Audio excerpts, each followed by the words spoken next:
1901 পৰা 47 চনৰ ভিতৰত সাম্ৰাজ্যবাদী ইংৰাজে ভাৰতীয়ৰ আগ্ৰহক সন্মান জনাই 2এখন পঢ়াশালী স্থাপনৰ অনুমতি দিছিল। ভাৰতীয়ৰ মনত আনন্দ লাগিছিল।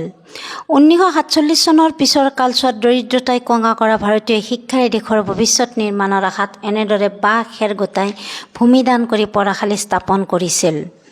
খেৰৰ জুপুৰিত সপোনৰ অংকুৰণ ঘটিছিল। খেৰৰ জুপুৰিত অংকুৰিত সপোনে এদিন বিশালতাক চুবলৈ ডেউকা মেলিছিল। ইয়াৰ পৰাই ভাৰতৰ ৰাজনীতি, অৰ্থনীতি, শিক্ষানীতি, কাৰিকৰী দিশ, স্বাস্থ্য, বিজ্ঞানী, সমাজ সংস্কাৰকৰ জন্ম হৈছিল। খেৰ বাঁহৰ ঘৰ গুচি এদিন লাহে লাহে পকী ঘৰ হ'ল। বিদ্যালয়ত ল'ৰা ছোৱালীয়ে ভৰি পৰিল। খাদ্যৰ পৰা আদি কৰি অনাময় ব্যৱস্থা সকলো হ'ল। কিন্তু 90 দশকত আহিল ব্যক্তিগত বিদ্যালয়, যিটো আছিল চৰকাৰী বিদ্যালয়ৰ প্ৰত্যাহ্বান। হালধীয়া গাড়ীত উঠি ইংলিছ বাবু হোৱাৰ অঘোষিত প্ৰতিযোগিতাত অভিভাৱকসকলে তেওঁলোকৰ সন্তানক নমালে।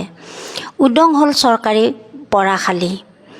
বহু শিক্ষক শিক্ষয়িত্ৰীয়ে ঘৰে ঘৰে গৈ মূল্যহীনভাৱে বুজনি দিছিল অভিভাৱকক। কিন্তু কোনে কাৰ কথা শুনে, কাৰ কি আহে যায়?